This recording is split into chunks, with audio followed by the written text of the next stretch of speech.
চট্টগ্রামের মিরসরে ভয়াবহ অগ্নিকাণ্ডে ৩টি ব্যবসা প্রতিষ্ঠান ও ১৩টি ঘর পুড়ে ছাই হয়ে গেছে।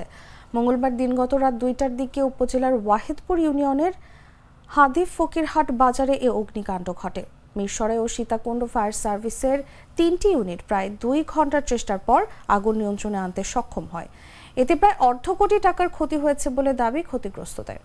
মিরসরে ফায়ার সার্ভিস অ্যান্ড সিভিল ডিফেন্সের লিডার হায়াতুন নবী বলেন, মঙ্গলবার রাতে হাদিফ ফকিরহাট বাজারে অগ্নিকাণ্ডের খবর পেয়ে দ্রুত ছুটে যাই। মিরসরের সীতাকুণ্ড সহ ৩টি ইউনিট আগুন নিয়ন্ত্রণে কাজ করছে। বৈদ্যুতিক শর্ট সার্কিটে আগুনের সূত্রপাত হয়। দ্রুত সময়ে ঘটনাস্থলে পৌঁছানোর কারণে পাশের বড় বিল্ডিং রক্ষা করা সম্ভব হয়েছে।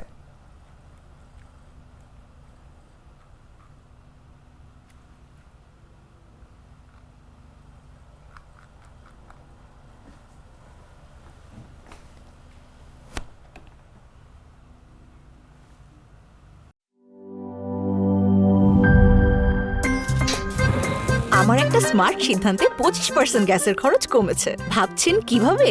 সাধারণ গ্যাস স্টোভ বদলে আমি এনেছি আরএফএল গ্যাস স্টোভ। এর সাইন্টিফিক নজল ও ব্রাস বার্নার ক্যাপ সমানভাবে তাপ ছড়িয়ে রান্না করে দ্রুত। তাই গ্যাসও বাঁচায় 25%, টাকাও বাঁচে 25%। আরএফএল গ্যাস স্টোভ নিরাপদ ও গ্যাস সাশ্রয়ী।